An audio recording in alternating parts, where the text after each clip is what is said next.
City lights. The twinkling lights on the tall buildings at night is a sight to behold.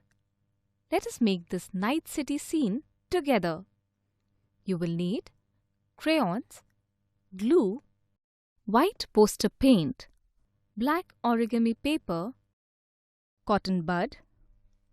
Make horizontal strokes with crayons of different colors to fill the frame. Draw tall buildings on the black paper and cut them out. Use the remaining paper to make more buildings. Paste them on the background. Dip the cotton bud in white poster paint and make dots on the buildings to show lights. Your night city scene is ready.